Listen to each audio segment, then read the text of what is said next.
Atheist Nomads, episode 215, Just Send Prayers. The podcast you're about to listen to includes cursing and talking about hoo-haws. Please be advised. Welcome to the episode of Atheist Nomads. I am Dustin. Joining me is my lovely wife, Lauren. Hello! And Rocco. And, of course, Rocco, who always likes to bark when Lauren says hello. And we are joined today by Gary Mitchell, president of Idaho Atheists, and I think this is your third time on the show. I think so, yeah. Gary, welcome back. Thank you so much. Not the one from Star Trek with the silver eyes. Not this time. No. Next time. No, this Gary is awesome, but not that magical. Super god being. I have my moments, but... All right, so it is ridiculously smoky. See, there's a part of the country that's On really fire. wet. Oh, really wet. And we'll talk about them in a little Flooded. bit. There's a part of the country preparing to get flooded. There's the Midwest, which for some strange reason is just fine right now. And then there's the West, which is on fire. Yeah, so we're looking at you, Midwest. I'm expecting one hell of a nasty winter. Or tornado season or something. You'll get yours. You'll get yours. But no, we have, right now in Boise, we are in the red on air quality. That is the over 165 parts per million hazardous, period. Just hazardous. You know, the section below that zone, the orange, is hazardous for sensitive groups like Lauren. Yay, me. And Mikey and other people with asthma. And now we are in just it's hazardous. Don't go outside. And we have it easy. Yeah, relatively. My parents, where they are, is in the purple. They're at like 215 parts per million.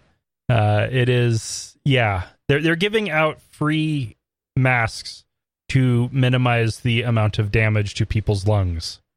Is there a designation for the purple as opposed to just hazardous? Over 200. Just a number value? It goes between avoid... well, it's the whole index. It's parts per million in different categories and all of that. And it basically comes down to unhealthy is avoid exertion outside. Hazardous, avoid being outside. The air is toxic and will kill you. This is geek territory. Seriously. Yeah. This is geek dream stuff. Yeah. It's pretty nasty. We went to the cabin for the weekend, and on our way back, we drove by a fire that's 10 miles out of Mountain Home. It had just started when we drove by, like 2 hours in. We saw some flames a couple couple of feet from the road. Wow. But it looked like it burned itself out. No, it is still raging. It had just Crested the hill. Started at the road and had burned everything as it was headed towards Boise. I hope it doesn't hit the solar panel area, because that's one of my favorite things about between here and Mountain Home. Yeah.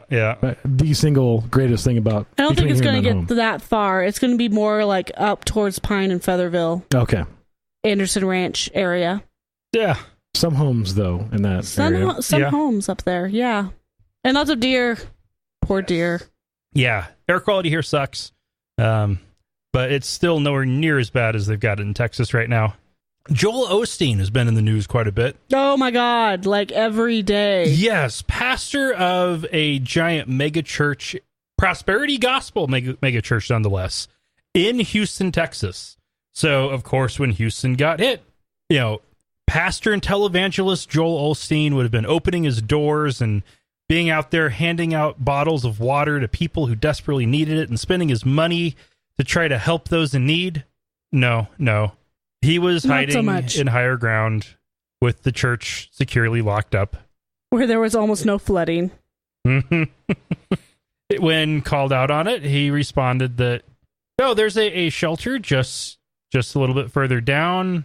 That's where people should be going. And he got more flack about it. So he ordered a whole bunch of air mattresses and then opened up he ordered, a staff member ordered. Oh, and this whole time he was raising money for it all, even before he opened the doors or started making any preparations for people. But then eventually did start setting up space for people and welcomed people in who needed shelter, and then passed the collection plate to the neediest people in the country right now. Yep. Yeah. Because obviously he's needier. Yes. Oh, it's disgusting. God wants him to have those people's money. Uh-huh. And he also has gone on TV and said that he thinks it's just part of God's plan to show that people can handle stuff. Yeah, except for the people who've died. And that just reeks of the people who say that after, or to people, especially women who have suffered domestic abuse. Uh-huh. Like, oh, God won't give you more than you can handle. Yeah, fuck you.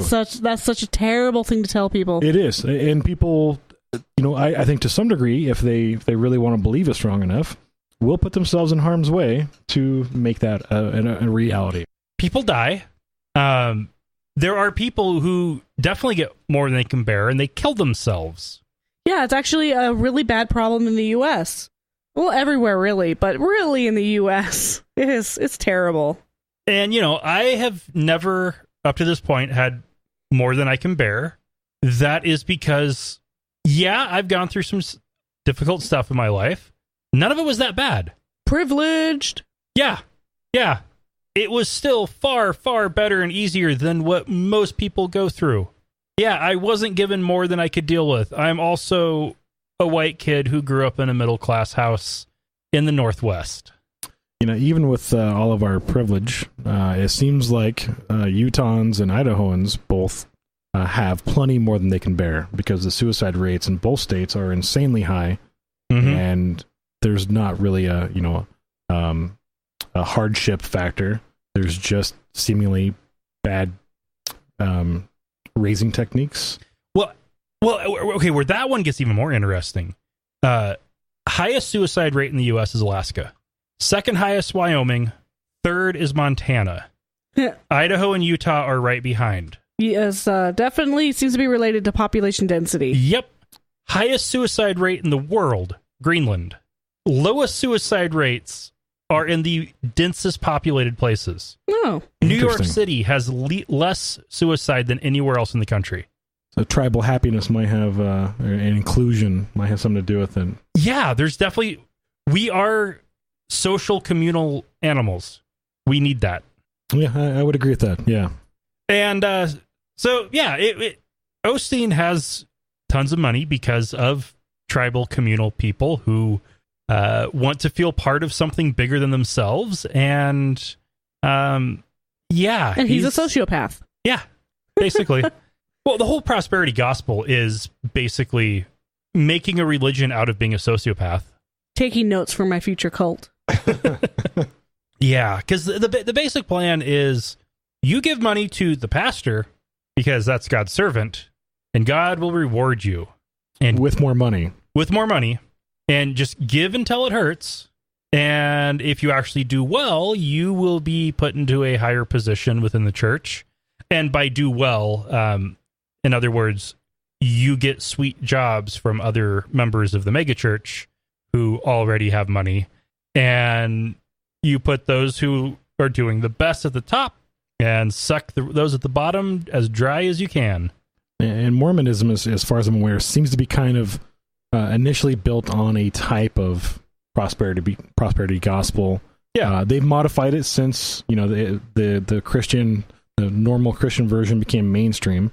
But they've always kind of had that, the hierarchy. Yeah, it's the you give your tithing, you'll be rewarded, and you work hard, and you'll get your planet and lots of money and lots of women and whatever rap star dream they want to sell. Yeah.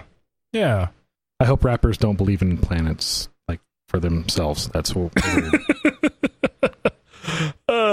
Man. All right, let's go ahead and look to couple of official responses to the hurricane, which of course is absolutely terrible.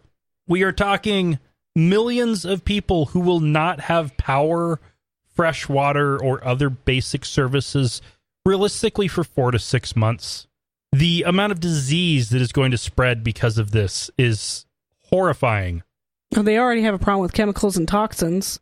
Yeah. It is a terrible, horrible thing, which is why Quebec offered help. Good old Canada. They offered to send money, people, blankets, supplies, equipment, full-on work crews, Couple of hockey sticks, some Molsons. The Poutine. the head of Foreign and International Affairs for Quebec called the Texas Secretary of State to offer these resources, and there has been some debate as to how that went down. Christine St. Pierre, she claims that Rolando Pablos, the Texas Secretary of State, told her that they were fine. They didn't need any help. They just needed prayers from the people of Quebec.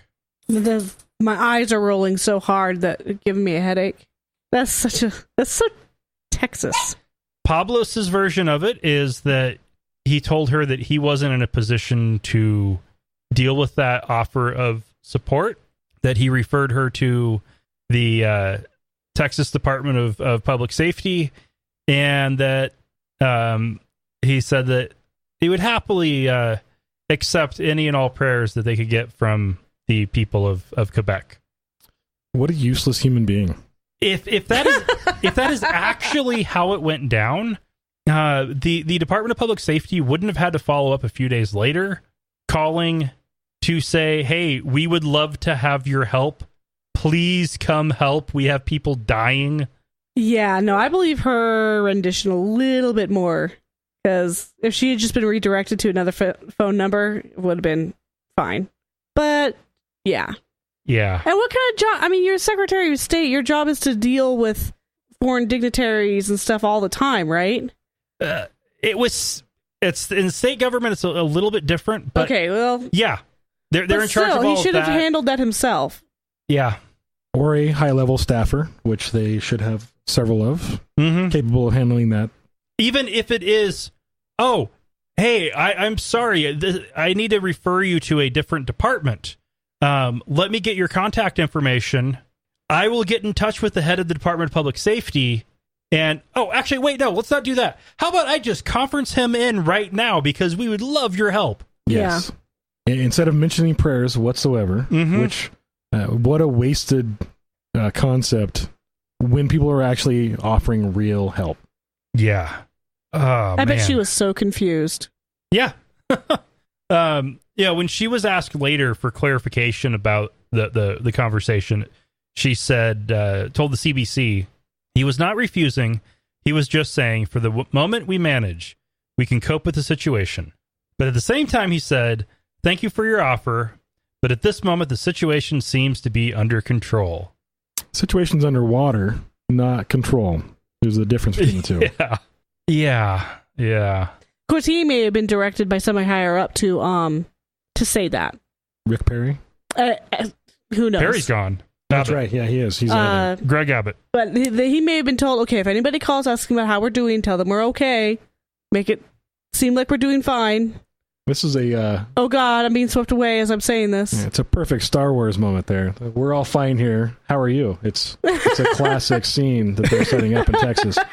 Yeah. Oh, man. It's a boring conversation anyway. Oh, man. And so, yeah, they eventually did accept the offer. People from Quebec are headed down to help. But Pablos, you fucked up. The response is, yes, we would love our help. I'll talk to my people. And who should my people talk to make this happen? As quickly as possible. Yeah. Can we get them on a plane today? I would rate this instance an emoji turd. So you've done a heck of a job, Brownie, kind of thing? Yep. Yeah. Pablo's earned a turd emoji. Actually, I would raise it to a emergiturd. Emergiturd. So, in an emergency, all you are is a piece of shit. Floating. No, that's pretty accurate, yeah. Yeah. But the sentiment did seem to actually be shared by the governor, Greg Abbott, who asked for and got from the president a proclamation to make Sunday, September 3, a national day of prayer. Oh my God, I was so pissed when I read that. I'm like, of all the useless, dumb, But then again, I was like, wait, this is perfect. This is exactly the only thing that Trump is capable of. Is nothing. Words. Empty, meaningless words. Hollow, even. Yeah, I almost hate to bring it up, but now the prayer thing is kind of on the table. The Rick Perry moment, what was it, 2 years ago, where he was actually trying to bring rain? Yeah. I'm kind of wondering if now this is... Belated? Yeah. Delayed? Maybe prayers are just really fucking slow. And they got their wish. Edit that out. That's not even... No, I like it. I will not edit that out. Okay, all right. Hair bad. It is bad because we're talking about 50 fucking inches. But and human lives. And at least 50 people have died. They had to invent a new color to show how much rain there has been. Yeah. It's devastating, unthinkable. But if you believe in a God who can help protect people, why the fuck does he keep on hitting the Bible Belt as hard as he can? Yeah. Or just America in general. Think about all the natural disasters that North America deals with that nobody else in the world has to deal with. Tornadoes. We got it all. We got tornadoes, we got volcanoes, we've got freaking floods, we've got hurricanes. Trump. Blizzards. If you just look at tornadoes, we have, I think it's 85% of the world's tornadoes all take place in the Midwestern and southern western part of the South. Tornado Alley. Yeah. It is called that for a reason. We are not blessed by God. In just like Oklahoma alone, it's something like half of all of the world's tornadoes. Yeah, praying might not be doing that much good. No. We have... Unless 1,000 years ago they were praying for wind. Yeah. Again, be careful what you wish for, I guess. Really, it's the monkey's paw. And when you look at hurricanes, it is very simple to see why they happen and why they hit where they do. They form off of Cape Verde Islands, off the coast of Africa, because you got the perfect mix of hot desert air and warm tropical winds coming off of the water, the increased temperature water from the Amazon. It's actually a mix between the Amazon and Sahara. Winds from those areas are what end up forming those together hurricanes. And then they get pushed by the trade winds to the west, and they hit the Caribbean islands. Wait, so to stop all hurricanes, what we need to do is deforest the Amazon and plant trees in the Sahara. We would still get them. Oh. There might be a few years of peace. We'd still get some, but not as many. Okay. Yeah, that's hilarious. But they hit the Caribbean islands. They follow them up. The jet stream then pushes them to the east. And in the process, depending on where the jet stream is, it hits Mexico, Texas, Louisiana, Florida, or New York. That's how it fucking works. It's basic physics, and we're making them worse. Hooray! Yeah, I wonder... We got a lot of hot air in this country, so we...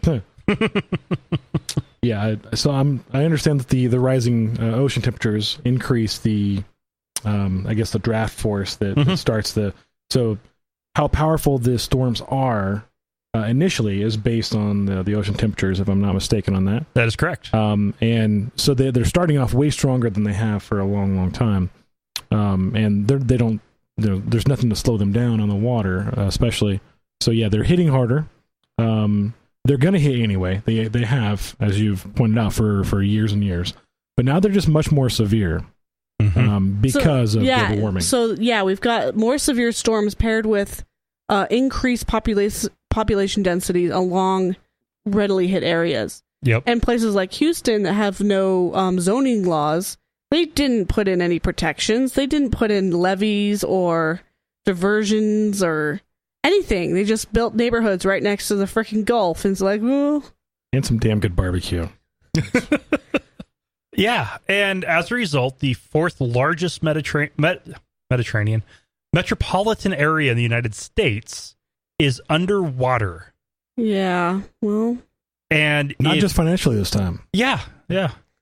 And the impacts this is going to have go far beyond just the 15 or 20 million people directly affected by this.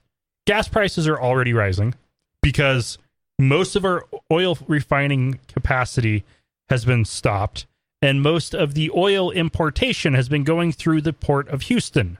It could be 6 months or a year before that port can actually operate again. And that's one of our biggest ports. Yeah, by a good margin, as I understand, yeah. Yeah. And the chemical plants. The chemical plant that exploded. The ones that keep exploding. So sad. Yes, several of those, I believe, are our main source of all of those different chemicals, however many they've got. But they're huge. They're very large plants. It was amazing watching the news, and they're like, okay, so this is happening. There's nothing we can do to stop it. It's just a matter of time. And then waking up the next morning and say, okay, these are the ones that exploded. It's like, oh, man. Yeah. It's just, you can't do anything. Yeah, it is very frustrating. And even kids in Europe with hemophilia are going to suffer because of this. You and your hemophilia. You're such a big heart. I want to know about that one. Explain that one to me. My former employer, all of the plasma we produced, at least most of it, was going to Europe. The centers I worked in were all European Medicines Agency approved. All so those inbred royal families. It was actually all of our plasma was going to Europe, and all of that shipping was going from the warehouse in LA to the port of Houston. Then directly across. To hop on boats to go to Rotterdam to put on a truck to haul it down to Barcelona. And at least at the point that I left 4 years ago, the fractionation plants were running with almost no excess inventory. Oh, so it's all live feed, basically. It was basically the testing window was built into the shipping timeline at that point. Wow. Like you cannot start fractionation less than 2 months from collection date to provide a window for post-donation information, added little safety check, and they were having to ship it fast enough that it would actually be fully cleared to put in the fractionation plant while on the fucking ship. Damn. We were running that tight of a margin.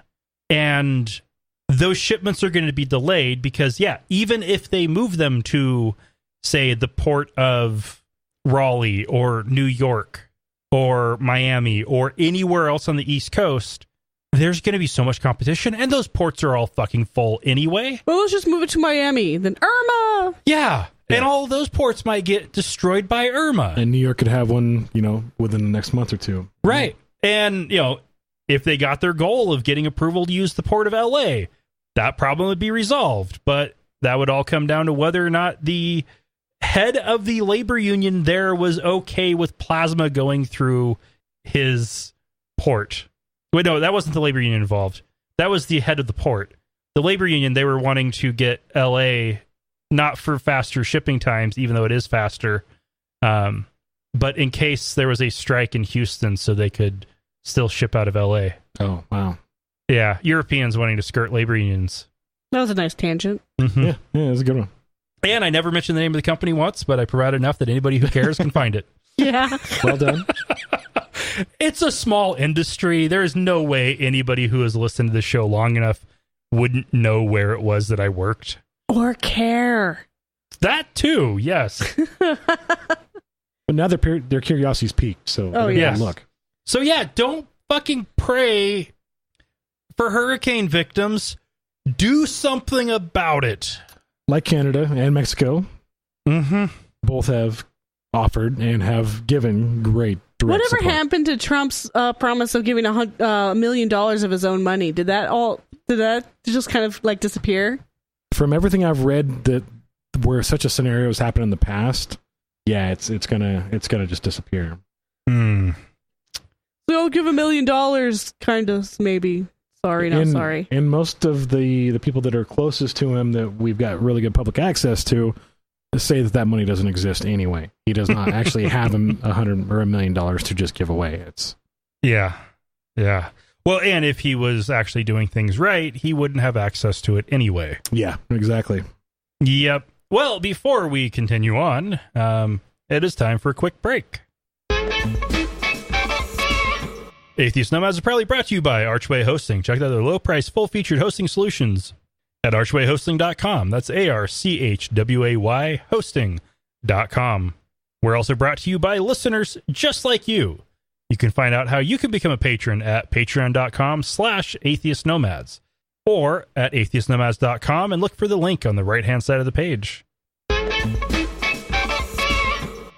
Trump has announced the end to DACA, which is that the Dream Act? Was the well, it was never an act, so it didn't get that name. Deferred Action for Childhood Arrivals. This was an Obama administration executive order that created it, a program, administrative program through the executive department, which is allowed to do stuff like that, to allow children who were brought to the United States, and this is critical that they were brought as children, so they had no say in the matter. Brought to the United States, they do not have papers, but they grew up here, they went to our schools, and need to be able to work, and want to be able to work, and to continue their education, and to be participating members of the American economy and society, because this is their home too. And this program allows them 2 years with no threat of deportation and an actual work visa while they can try to work on getting a more permanent status. So it's like every 2 years they have to resubmit an application, pay the $200 or $300. Yep. And make sure they don't commit any crimes or anything. They basically no misdemeanors or felonies, and then they could stay another 2 years. And there's a lot of people, a lot of really high professionals, doctors and lawyers, and the really bright kids who they're in their 20s now, and they're going to get deported to a country that they've never known. Right, and may not really be all that good with the language of. Yeah, almost 800,000 people. You can bet that there are plenty of very, very useful and necessary people to our society in that group. Yeah, these aren't the bad hombres. Yeah, right? These are the guys, these are the ones that are like, we need more professionals like this. Yeah.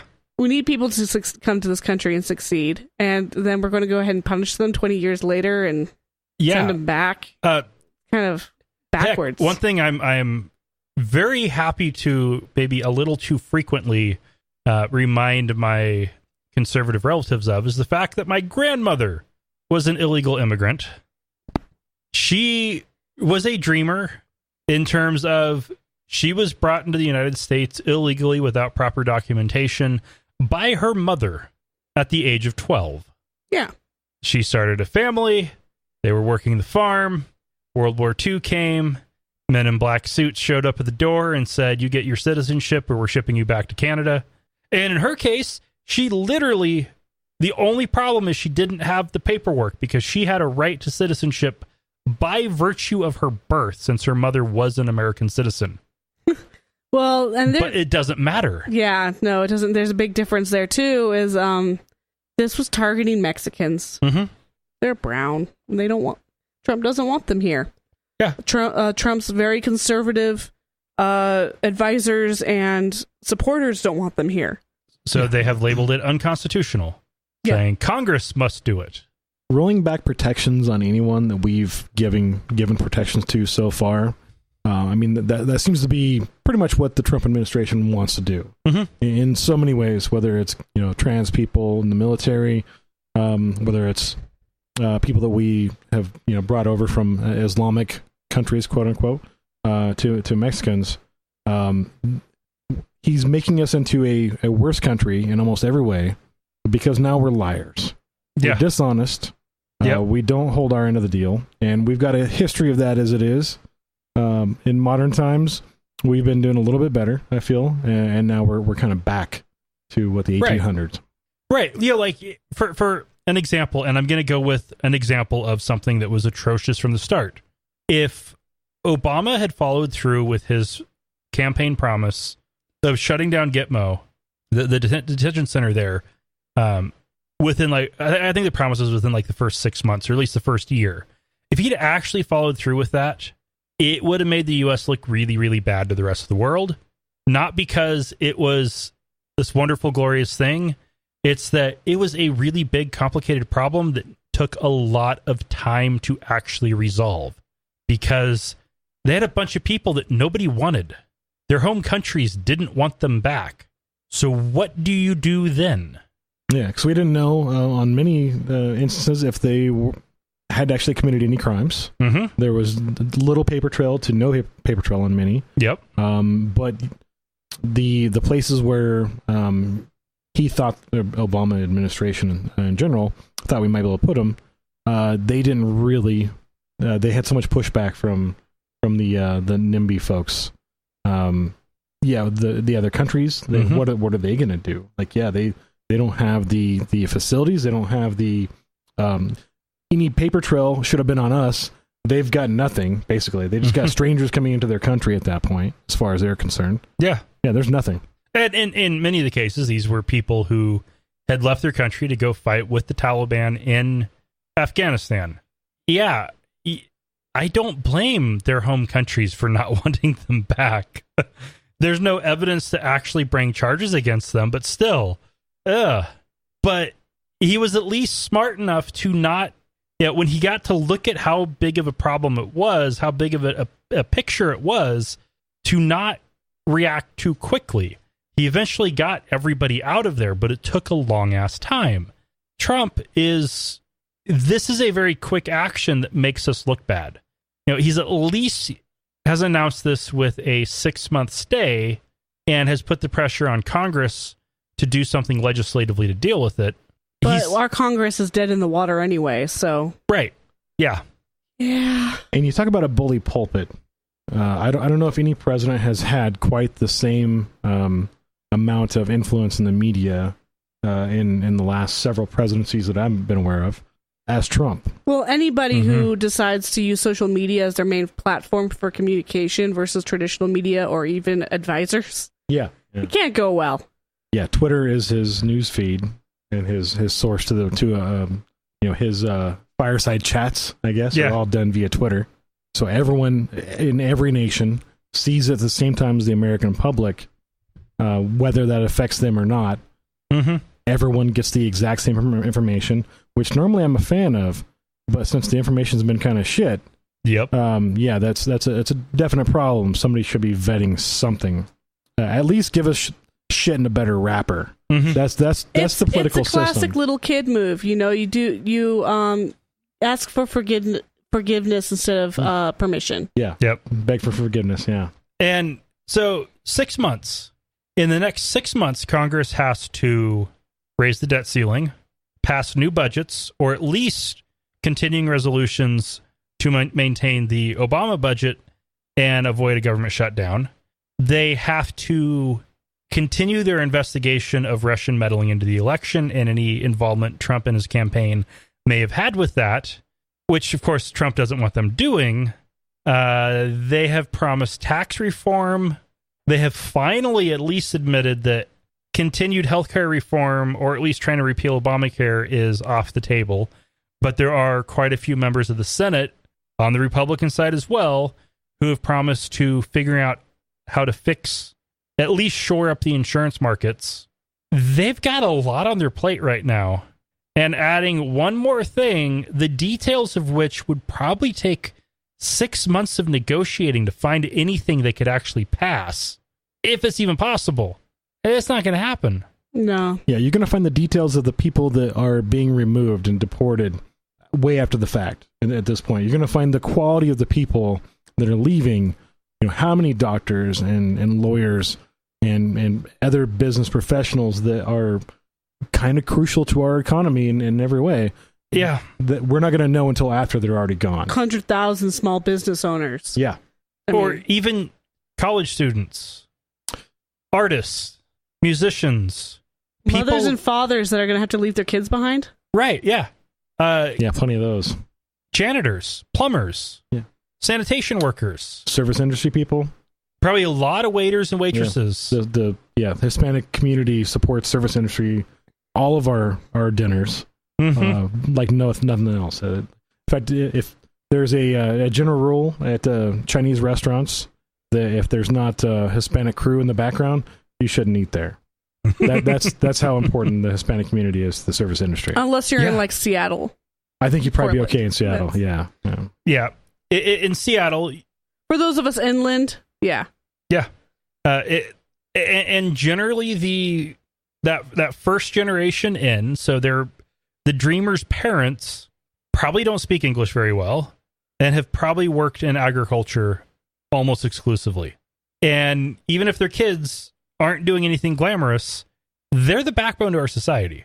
Yeah, 800,000 people is not a small number. Yeah, that's a ton of people, and it's not like our economy supports that many people on whatever welfare programs that are imagined. These are working people, at least the vast majority. They've got to be by the numbers. So to just boot out tax-paying citizens is an absolute ridiculous thing. And all you have to do to look at how much of a impact sometimes not legal immigrants have on our economy. Look at how panicked farmers in Idaho are right now. Or California. Fields going unharvested in California. Stuff is just dying on the tree. Yeah, because they're not going to pay full wages, or they possibly can't. I'm still kind of up in the air about that one, but yeah, regardless, the fields are not being taken care of. They're not being tended. In Idaho, all the way up through the breadbasket. There is not a farming community or an agriculture area that does not have a Hispanic influence. Yeah. And that is a tradition that goes back more than a century with migrant farm visas. And when those programs decrease, the number of people who illegally come up to work the fields increases. And when those programs get bigger, agriculture works a lot smoother. Yeah, it's... Oh, man. Yeah, if we had 5 years to do this, it would still be a terrible idea, but it at least might be tenable. Yeah, 6 months is an absolute terrifying concept. Yeah, and anybody who thinks that all we get from Mexico is the bad hombres, no. We get the people who plow your fields, harvest your crops, water the crops, prepare your food, serve your food, do the accounting, build your houses, provide medical care. Yeah, including one of my coworkers. And that's in a semi-professional environment. It would be more professional if I weren't there, but it's there's very few industries that are untouched entirely by members from the DACA. Like you're going to find a ton of stories that just blows your mind. Like, how did we let this happen? And that's a problem, because we only have a slight idea. Right. And we usually have a slight idea because that's mostly in California, Texas, and farming towns. Yeah. Right. You can get by living in Boise for quite a while and not really get a feel for it. All you have to do is go out to Caldwell, where there is amazing food. Yes, the best taco trucks, Nampa Caldwell area by far. Oh, amazing restaurants. We took my parents there. Like we drove. Caldwell's like 35 miles away from Boise.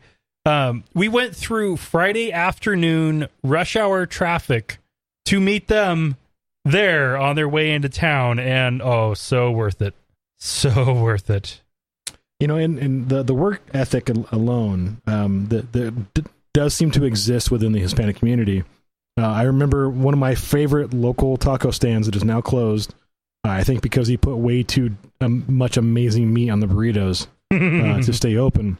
But I went every week. I went to his taco stand, his taco truck, and during the summer, actually the first week of school being out, his teenage daughter, she would have been like 12, 13, maybe a preteen, but right about teenage, started working in the truck. She was learning, a trade. She was being busy. hopefully, helping the family out or making some money herself. I don't know how that ended up, but like as soon as school was out, Yep. I was amazed. Like, she did not get a summer break. She worked, and she was actually a damn good employee at that. But, And she's the one that's going to get punished. Yeah. probably. Yeah, she is probably right in that line. Yeah. Yeah. When I lived in Tacoma, it was there's the chiropractor who left and we took over his spot. Check cashing place, cigar shop run by a Korean gentleman who wanted us to be open more hours and more days so he could make more money. Next to that was a Vietnamese nail salon. Then there was a Korean burger joint, a Korean teriyaki place, and Subway. Nobody went to Subway.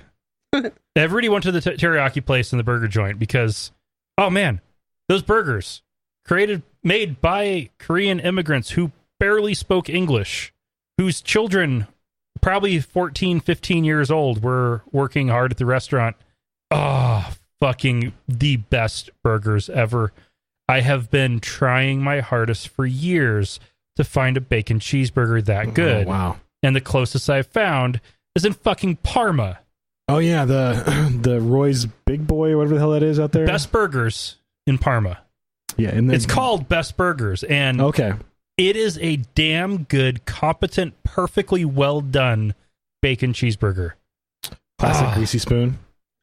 I know I've been there before, but it's been a few years, so I forget. Yeah. Oh man. And you guys haven't been to Eureka yet, so I'm gonna withhold judgment on that. Okay. Jim Baker has threatened that Christians will rise and start another civil war if Trump is impeached. Good. He'll give us a chance to wipe him out. Give her hell. That's all I can say. No. They're not going to. Oh man. Jim Baker is fucking nuts. Senile? Yeah, a little bit that direction. A little bit of dementia playing in there? Yeah. Paranoia? I recall something about turn the other cheek, which kind of does preclude the Civil War. I might be mistaken on that. So he's, of course, a televangelist and perennial blowhard. And he was hosting Ramiro Pinilla, a Texas-based pastor, member of Trump's Hispanic Advisory Board, about a meeting. And then they started criticizing calls to impeach Trump. And Baker said that such a move would lead to civil war. He said, if it happens, there will be a civil war in the United States of America.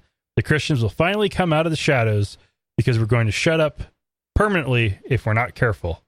Finally. Yeah, if only we could hear a little less from the Christians. All those shadowed Christians. The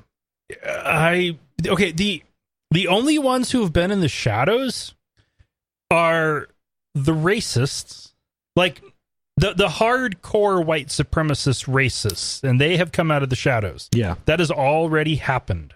Yeah, it's like some kind of an awful ninja system, really. It's like a theocratic ninja. I don't That's see... terrifying. It really is, yeah. I don't see... There probably will be an increase in violence from what we've seen already. Whether this, asshole's comments are real or not. But I don't see things getting to that point myself. I see some violence. I see some stifling of violence. And I see some of it getting shut down with reason. Yeah. But an actual civil war... No. It's going to be pretty much the same stuff. The only scenario where a civil war would be possible today would be if the military actually splits between the two sides. We need a coup. And the odds of the military actually doing that is so fucking slim. Yeah, A coup is more likely than a civil war. Agreed. And at which point you would probably have the same 30% of the country that is so ridiculously conservative that they can't see their own. I'll forgive that expression. Those guys, that 30%. Actually, I think it's probably closer to a true 23%. But they always show up in polls as about 30%. They would do almost anything. Yeah, I don't doubt their tenacity, but their ability, I doubt very, very much. right. All these people that have all these guns who are not trained. They're just wannabes hanging out in the woods. Winded after a round of bowling. I don't feel that they're going to be like the country's uprising. You look at the little militias, and okay, I've been playing a lot of Civilization 5. I have mentioned it several times on the show, so yes, you all know I have been playing a lot of it. It's been wonderful. I've been enjoying the stress 5 release stuff, yeah. And when you have riflemen, which are basically what these militias are, up against modern armor, rocket artillery, and stealth fighters, stealth bombers, and predator drones, they don't stand a chance. Not to mention just top of the line strategy. Yeah. You don't even need the giant killer robots to fight them down. But you want one. You don't need one, but you still want one. Everybody wants one. You don't even need the stealth bombers, the fighters. You don't need the rocket artillery. Infantry can take them down. World War II era infantry would be able to crush and destroy any little militia. Let's just get the Civil War reenactors just to do a little fight in some field somewhere, and then whoever wins. There's going to be some s'more snops involved. Yes. If anybody's a South Park fan. Oh, yeah. God, that's right. S'more schnapps. And that is why I don't think that would be a good idea to resolve issues, because there is a chance the South could win with a charismatic child despot. Yeah, in the most literal sense, yeah. And the correct amount of alcohol. Yeah. Which is 50 bottles of s'more schnapps. Which is disgustingly rich. Yeah, it's got to be terrible. I don't even know if it's a thing. I don't know if it actually is a thing. So, let's see, what is it? Oh, vanilla chocolate, and I don't remember, but yeah. I know there's like marshmallow vodka. Marshmallow and chocolate. I think it's much as marshmallow and chocolate, basically. But vanilla chocolate would probably be very, very close. A little bit of graham something, I'm not sure what. But so, for a local story, Jewish prisoners in Idaho are now going to be able to actually have truly kosher meals. That's right, people. It's 2017, and we weren't giving Jewish prisoners kosher meals. Not even the option. Well, okay, they did have an option for kosher. It appears in parentheses, one of the biggest issues came down to they weren't allowed for Passover flat enough bread, so they gave them fruit and matzo crackers as options. There were other options that they passed on that were generally kosher, and one of the biggest issues was the plates, the serving dishes, that they came in contact with meat. Ah, right. Non-kosher meat. Yeah, makes sense. And that they weren't washing them well enough or purifying them appropriately. And so part of the plan... Can we get a pause? Yeah. You take a break. Oh, okay. But part of the plan was to allow them to use disposable dinnerware. So what actually sounds like a human rights win, when you look into the details, actually is a little ridiculous. Some of it is ridiculous. Some of it is not. Like there was the... Because Boise, Idaho isn't exactly a hotbed of Orthodox Jews. Mm-hmm. There was 4 plaintiffs. I'm assuming that is all 4 Jewish prisoners. They could have gotten those 4... They could have gotten this stuff for 4 people. I mean... Right. The fact that they had to go to court for that is ridiculous. Florida's prison resisted reinstating kosher meals because it costs $7 per inmate per day to do proper kosher, rather than compared to a quarter of that for the standard food. And Idaho spends 90 cents per day on prisoners on the standard meal plan. The old common fare, which was an attempt to provide kosher, is $1.75 a day, and the revised plan is a whopping $3.50 per day. Holy crap, guys. For 4 prisoners. It could be more than that, but I'm guessing not by much. I don't know. It just seems like there are some battles that aren't meant to be fought. Even if it's 1,000 Jewish prisoners in Idaho, which I think would be highly unlikely. If it was 1,000 of them, you're talking about a difference in less than $3 a day each. That would be $3,000 a day difference. That's nothing. Yeah. And that was a win. Ultimately, it comes down to serve food that qualifies as kosher on disposable plates, so there's no cross-contamination. Well, my brother, when he was in jail, he was vegetarian, so he ate bread for 2 weeks. He had bread and water because they would not give him a vegetarian alternative. So some of these prisons are just assholes. Yeah, they are. Yeah, I missed a little bit. Does this mean that the rabbis can bless the food, or they just have like a very basic, accommodations for the Jewish? They're allowing for full on kosher. Okay, good. I'm sure Fink would be more than happy to oblige. Yeah, Fink would go out there in a heartbeat. Yeah, that guy's amazing. Mm-hmm. We should get him on the show. We should. That'd be fun. Because as we found out at the Reason National Day of Reason, he agrees with us on what 9.5 out of 10 issues. He is at least. He is a humanist. Yeah, he's basically a humanist. I mean, he's a Jewish person with probably a very slight belief in anything spiritual or magical. And he's not Christian.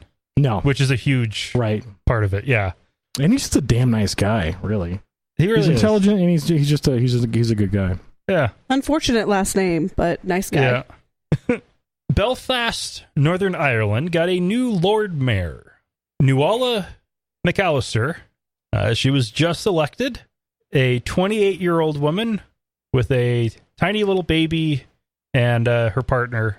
And as she was being installed, everybody was expecting there to be a blessing before the installation dinner at City Hall, and she skipped it, breaking with tradition. She's an open atheist. As is most of the country now. Like, Ireland is very, very fastly becoming. This is Northern Ireland. Yeah. So, even more so. Yeah. It's a very atheistic country. The Catholic Church has not really done the current generation many favors, I don't think, and their name's a bit tarnished.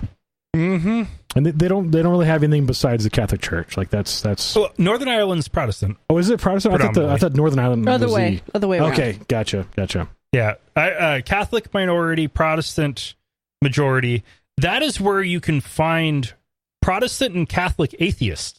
Because they put Protestant and Catholic on everything there. Well, it's more of a matter of, are you of English descent or are you actually Irish? Gotcha. Yeah. And anyway, so yeah, she skipped the prayer and so were they holding one and she just didn't show up, or was it just one of those things where she didn't schedule one? Okay, gotcha. Yeah, it's been tradition for decades to open the inaugural dinner with grace, and she just didn't invite anybody to come do that.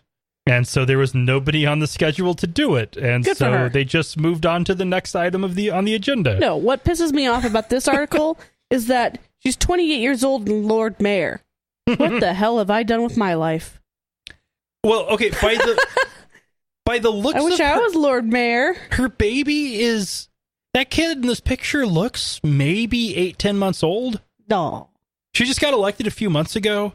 She sounds very driven. She's been busy, yeah. She must have been campaigning either while 9 months pregnant or recovering from delivering a fucking baby. Of course, most of Europe doesn't campaign for longer than a few weeks. But still. Yeah, it was probably still within that. I wish we had that here. Yeah. Oh, man. And her partner looks a lot like an old boss of mine. It's almost eerie. About the same age, though? About 28? At the time, he was about that. Okay, nice. Yeah. Unmarried. Her and her boyfriend have a son. Unmarried atheist. She's an atheist. Leadership role. That's awesome. She's 28, and she's the Lord Mayor of Belfast. That's just fun. And also the titles they've got, I'm super envious. That's a wicked cool title. Like, yeah. We should bring back the Village Idiot. Lord Mayor of Boise would be kind of cool. Yeah. Yeah, actually, would be. I don't know what the duties would be, but it's Figurehead. The same as what Mayor Beater has. just being Beater. Yeah, just being a badass. Yeah. Well, mostly. But sticking with the United Kingdom, in a recent poll, they have now found that a full 53% of people in Britain identify with no religion. Woo! I mean, we could have told you that, but Yeah, it's nice to see it in official numbers. But this is the first time that the number has actually crossed the 50% mark for those actively identifying with no religion. Yeah, because a lot of people have been identifying with the actual official Church of England for a long, long time, whether they do anything or have anything to do with the church or not. The last big poll a few years ago found, 51% has been the number for the last few years. Anyway, up to 53% now. And I did see there was a map on the Data is Beautiful subreddit today, showing how much of the country, I think by whatever regional base they use, our version of counties, I guess, or states maybe, because it's, but how many of those are atheistic in number, and showing where the pockets of Muslim people, which is the second largest outside of Christianity in the UK. So that was actually it was a very interesting map I found in a very one glance. awesome subreddit. Honestly, yeah, that's one of my favorites. Outside of children falling down, yeah, it's a really really good one. But yeah, the average weekly attendance for church services in England has dropped down to, at least as of 2014, down to less than 1 million per week. So less than 1 in 60 people in the country are attending church each week. That's insane. If you watch the Crown on Netflix and you see how big the influence of the Church of England was in the royal family, just back in the 50s, the late 40s, early 50s, when Queen Elizabeth was sworn in, that was a very big deal. They controlled everything. Yeah. To being kind of almost a side note in daily life over there. A side note with seats in the House of Lords. Yes. Yeah.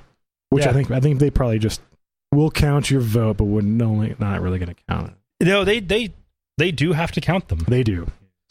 Yeah. It's they're finding, like, based on this poll, the number of voices calling for decreasing the amount of funding the government gives to the Church of England has increased, and the amount of people calling for a reduction in its influence has also increased.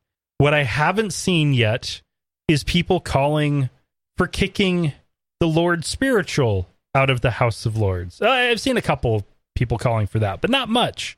And it's time. But this one seems, unlike Sweden, I think was the first one to separate their official state church from the political system. The British still seem to really like the monarchy. The idea of monarchy is still kind of popular.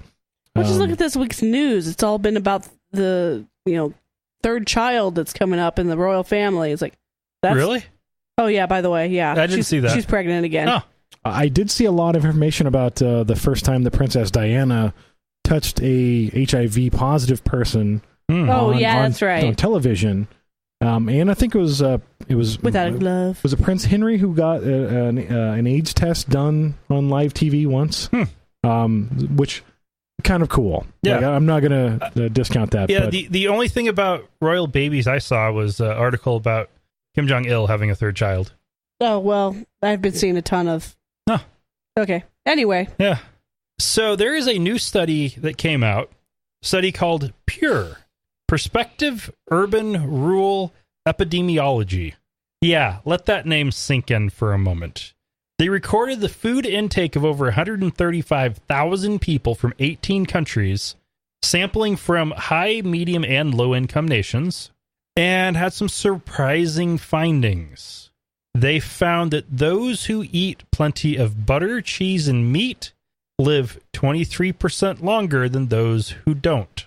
Yeah, looking through this article, they were very careful to separate the concept that saturated fats are healthy. But fats are healthy. And they made great pains to explain that some of the people who don't eat meat often have a greater intake of of grains in the form of pasta and possibly rice a lot of times, which does kind of offset that. Which means that the renting millennials are kind of in a mixed bag with their avocado toast. Avocado's okay, toast might not be. You're not going to get a house one way or the other. Avocado toast. Yes. Right. So what they're finding is that excess carbohydrates are the problem. And saturated fats are okay. It's the unsaturated fats. Yes, it's unsaturated, yes. And traditional guidance has been saturated fats in moderation are okay. Or, need to be in moderation. This one says, no, they're fine. What's really interesting to me with this one is I'd also just been, since Lauren was doing her glucose testing to see if she had gestational diabetes, and so far the answer is no, right? We're in limbo. They haven't gotten back to me about it. I'll talk to her tomorrow. I think they would have called you in. I'm pretty sure they would have called me in. You've talked to the office a couple times, and about different issues, but they didn't bring that up, and they would have if they said you did have it. That'd be a pretty immediate thing. Yeah, I'm optimistic. Yeah.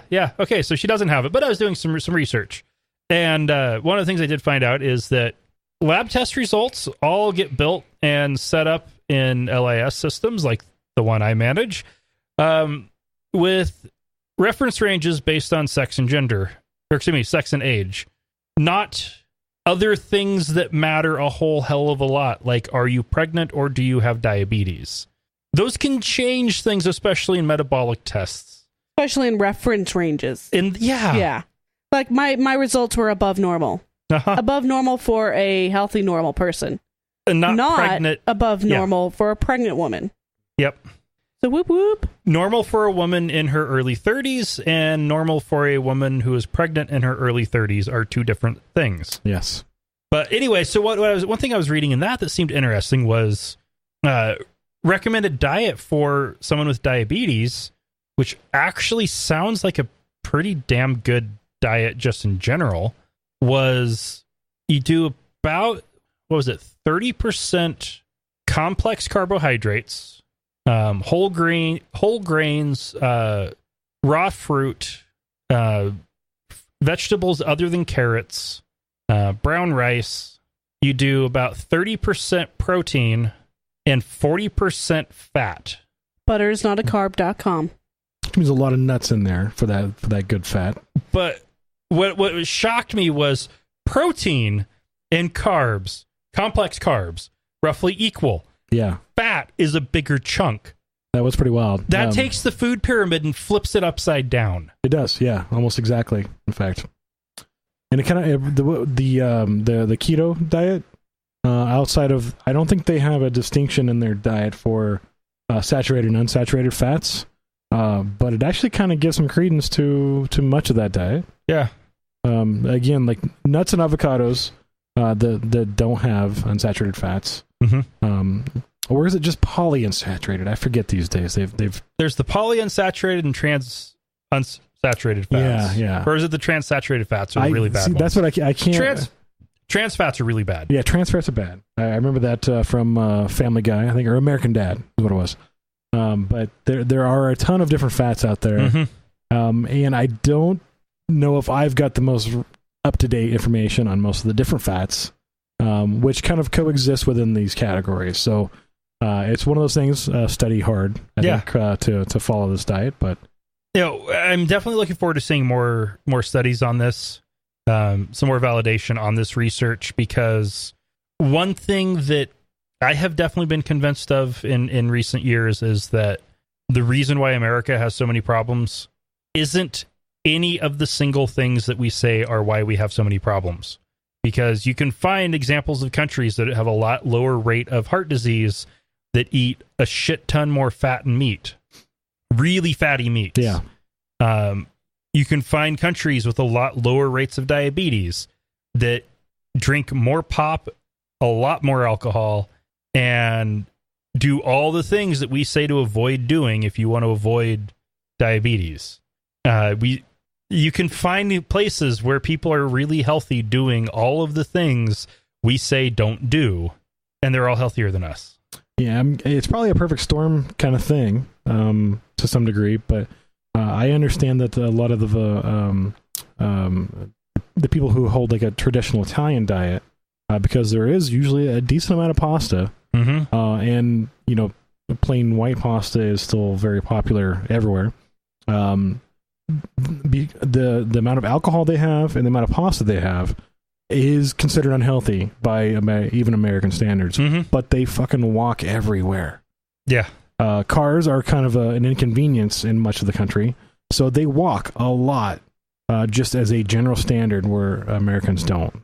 Yeah, I think there's also more recently starting to become, thinking perhaps this is a bit more of the picture of the Whole Foods model, not the company, which is a complete ripoff and marketing scheme, but the concept of getting fresher, nutrient-rich, calorie-poor foods compared to the readily available and easy to eat, and hence why it is so popular, calorie-rich, nutrient-poor foods.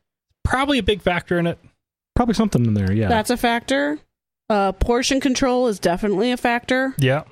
Americans eat a third more than the average person. Yeah. And a lack of exercise. So it might not be the bacon cheeseburger that's the problem. It might be the fact that you got a half-pound bacon cheeseburger instead of a third pound, or you got a third pound instead of a quarter pound, because you don't really you didn't walk there. Yeah, because you don't need that much beef.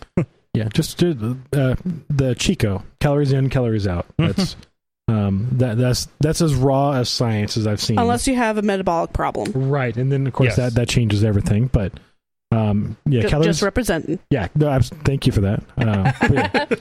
Calories in, calories out. It seems to it is the scientific standard, no matter what food is in the mix, as far as weight loss goes. As far as health, the varied diet to some degree, it seems like a pretty standard healthy system. But this diet that I was reading, it seems to actually suggest a little less fruit than is commonly wanted but never gotten. Oh, with Pure, they found 4 servings of fruit per day seem to be optimum, not the recommended 5. Yes. Granted, U.S. Food Pyramid, they recommend 5. Nobody does that. No, it's except very hard. for Lauren recently. Yeah, freaking watermelon, man. I'm going to give birth to a watermelon. I've got watermelon sour beers now that are not bad. I'll take it in that form. That's my preferred form of watermelon. I like to eat the heart. Sugar babies are amazing. And if you have to give birth to a watermelon, may she be a sugar baby. Aww. That's like a demented but very nice blessing. Yes. All right. Well, on that note, Gary, thank you very much for joining us. Thanks for having me. And if people want to get involved with Idaho Atheists, where can they find you? They can find us on our Facebook page, which is facebook.com/Idaho Atheists. We also have our meetup page, which is meetup.com/Idaho Atheists, and that's kind of just a general trend everywhere. Okay. IdahoAtheist.org, and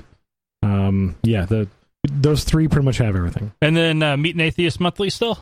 Yes, the second Tuesday of every month. We should have another one coming up in right about a week. Awesome. Well, thank you very much for joining us. Thanks, guys. And for our listeners, remember, not all those who wander are lost. Thank you for listening to another episode of Atheist Nomads. You can find show notes and contact information at atheistnomads.com. Follow us on Twitter at Atheist Nomads, and like us on Facebook at facebook.com/atheistnomads. Please subscribe to the show in iTunes, Stitcher, or your podcatcher of choice, and while you're there, feel free to leave us a review. Theme music is courtesy of Sturdy Fred. Until next time, this has been the Atheist Nomads.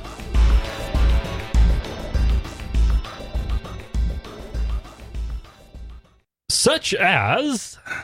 Nope, that was a terrible segue. Keep it. It was hilarious.